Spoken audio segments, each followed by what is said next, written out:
Were you aware of any instances in which Harvey Weinstein treated women inappropriately or crossed a line? Welcome to Watch Mojo, and today we'll be discussing individuals whose creative or executive choices consistently damaged films, franchises, or the art of cinema in the eyes of critics, audiences, or the industry. The long-term health of our business is really a function of our consumer demand for our unbelievable storytelling and our product. Uwe Boll. Wrong form. What? Wrong form. Look, I don't care what form I have, all right? I'm not leaving here until I get my money. There's a very good reason why Uwe Boll was allowed to keep making movies during the early millennium. These efforts, which were lambasted by critics and fans alike, were made largely to exploit German tax law, which allowed investors to write off the costs of failed cinematic endeavors. This isn't to say that Boll didn't try occasionally to make the best films he could during his heyday. It's John. I woke up and he's just gone. All of his clothes are here, his car's in the garage. It's like he just got up in the middle of the night and walked out. That said, the director also liked to confront his aforementioned critics head-on, utilizing his experience as a boxer to exact a little real-life revenge against any detractors. So, was this a case of Uwe Boll possessing a too thin skin against criticism, or simply a proud man making some money where it could be made? You decide. All the hecklers, all the critics, all the geeks are wannabe filmmakers, and as soon as they do something on their own, it sucks. Kathleen Kennedy. Miss Kennedy, you're back! Great to see you, ma'am. Thanks, you guys. We have a lot of changes to discuss at the company. From now on, we're only going to make original content that doesn't pander. Fandom can be a notoriously difficult landscape to navigate, including one that comes from a creative sandbox as large as the Star Wars saga. Kathleen Kennedy earned her industry stripes alongside heavyweights Steven Spielberg and Frank Marshall as a co-founder of Amblin Entertainment. Her production duties would eventually lead her to the presidency of Lucasfilm, and it's here where the modern era of complaints against her tenure arrives. The main thing is to protect these characters, make sure that they still continue to live in the way that you created them, and that the universe of Star Wars continues to grow. Star Wars fans have for years bemoaned what they see as a heist of their property in the service of content that's been deemed by this sector as woke. These accusations have been backed up by separate reports that have remarked on Lucasfilm's profit margin against its original $4 billion investment. I'm sorry I was so reckless with the things that you love. It was just lazy. I guess just wailing on woke stuff all the time is pretty lazy too. Kevin Feige. I mean, this is our 36th movie, and we try to evolve, and we try to grow, and we try to keep doing different things. Nothing stays gold forever. Even those at the top of cinema's most beloved creations can occasionally see their fans turn on them after time. Kevin Feige's knowledge of the Marvel Universe shouldn't really come into question, since he's been partially responsible for steering the MCU ever since becoming president of Marvel Studios back in 2007. When the audience opens themselves up to laughter, you can then also sneak them in with the emotion. Right. And I think that is why people combo. talk about a Marvel formula. Humor is a big part of it. Those early films in Feige's run, leading up to Avengers Endgame, were watershed moments for comic book fandom. Yet, the more recent phases of Marvel Studios, particularly their television products, have seen increasing backlash from fans regarding Feige's direction. There was an overabundance, let's say, of product that I think people thought, geez, I love them all. I want to catch up on them all, but this is a lot to ingest. This lack of focus, leadership, and an overall sentiment of comic book burnout has led some to believe that the MCU is floundering in creative waters. Jason Friedberg and Aaron Seltzer. Your doom lies with this. Crystal Skull. Humor, like any other form of artistic expression, is subjective. Parody can be an even slippier slope to navigate, but there are probably few out there that would rise to defend the creative works of Jason Friedberg and Aaron Seltzer in the modern day. The pair were responsible for a briefly popular, but increasingly dumber series of parodic genre movies, all of which utilize the lowest hanging contextual fruit.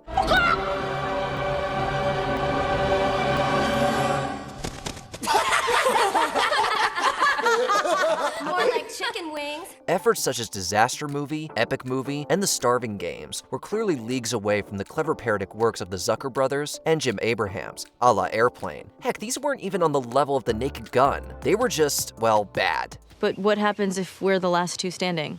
I won't hesitate. This competition is kill or be killed, and I will kill you where you stand. Dead.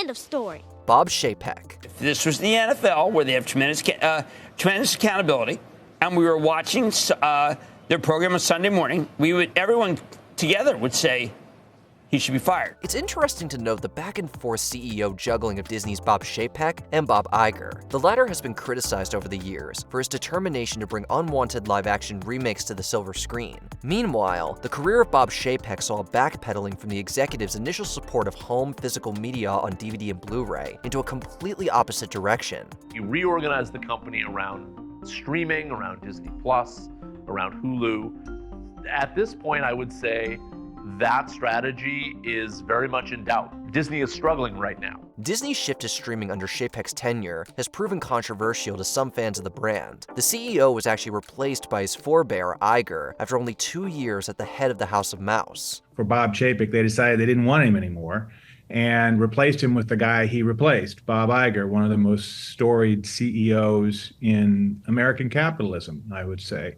Michael Cimino and the end of New Hollywood. You're very concerned about details. You're very concerned about every aspect of the production being right. Let's get one thing perfectly clear. The early work of director Michael Cimino frankly defined cinema, rather than arriving at anything close to ruination. Instead, it's Cimino's relentless perfectionism as a filmmaker, combined with his willingness to spend studio money, that could be seen as an endpoint for the experimental New Hollywood era. Specifically, it was Cimino's 1980 film Heaven's Gate, seen by many today as a masterpiece, that essentially bankrupted United Artists. 3 cheers for our dear old country! Hip hip!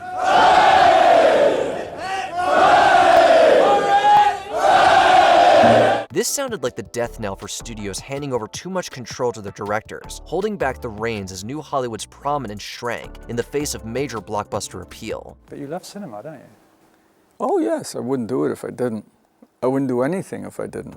Joseph Breen. He would go through them line by line to make sure that nothing was said or implied or visualized that defied the production code. It was the true perception of old-school Hollywood's internal lasciviousness, an era that was well represented in Damien Chazelle's 2022 film, Babylon, that gave rise to the adoption of the Hays Code in 1934. This self-governing set of rules was overseen and implemented by Joseph Breen, just as the era of talkies were taking hold as an industry standard. Breen's career as a film censor actually had an unintended effect, however, since it arguably led to the rise of film noir.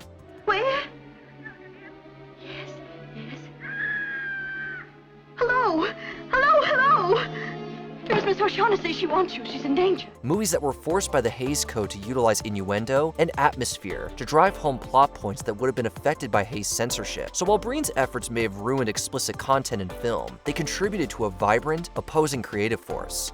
Don't be too sure I'm as crooked as I'm supposed to be. That sort of reputation might be good business, bringing high-priced jobs and making it easier to deal with the enemy. William R. Wilkerson. Congress formed the House Un-American Activities Committee to investigate Hollywood and root out the communist influencers sneaking their left-wing messages into movies to fuel anti-American sentiment and help the communists take over. The phrase, evil prevails when good men stay silent, may have been misappropriated to Irish statesman Edmund Burke, but the overall sentiment certainly rings true when discussing the fear-mongering supporters of McCarthyism. It was William R. Wilkerson's work with his Hollywood Reporter that outed industry folks who allegedly sympathized with communism. He wrote a big expose in his column in the Reporter exposing the communist conspiracy in Hollywood and named names and basically started the Hollywood blacklist. Lists such as Wilkerson's proved to be influential for Hollywood's blacklisting of screenwriters and other professionals who were seen as agents of the left. This blacklist hurt the careers of many during its years of influence, although its influence tended to wane by the end of the 1950s. A great deal of animosity still lingered between those who had given up names to HUAC and those who had suffered under the blacklist, or who had friends who had suffered. David Zaslav. You're gonna have to figure out how to get along with everyone. And that includes difficult people. Don't think for a second that it's only underground names such as Uwe Boll who have benefited from writing off art in favor of tax benefits. Warner Brothers Discovery CEO David Zaslav has received more than his fair share of criticism for doing exactly that to high-profile films such as Batgirl or Coyote vs. Acme. We held on to all the content that we thought would be helpful to us. And The content that wasn't, we made a strategic decision on.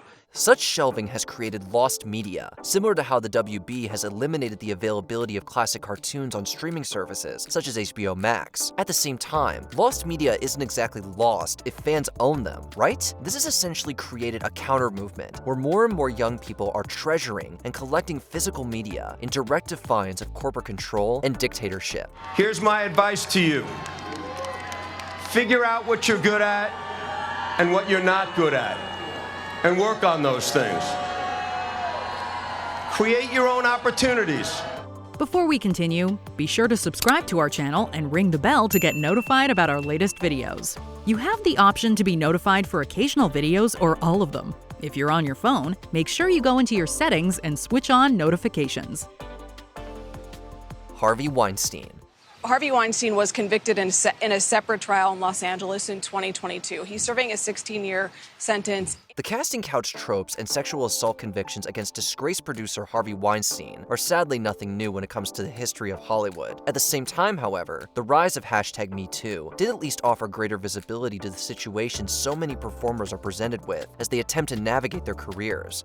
These young women walked into what they all had reason to believe were business meetings with a producer, an employer. They were hopeful. They were expecting a serious conversation about their work or a possible project. Instead, they say he met them with threats and sexual demands. And while it's true that Weinstein's work with Miramax and Dimension Films did help a lot of independent filmmakers achieve success and exposure with their creative endeavors, none of that goodwill should have been achieved on the back of personal exploitation. And I want to speak out on behalf of the women who can't. I have 3 daughters, and I don't want them to ever accept abuse or bullying as normal. What to you was the best point in cinema history? Sound off in the comments.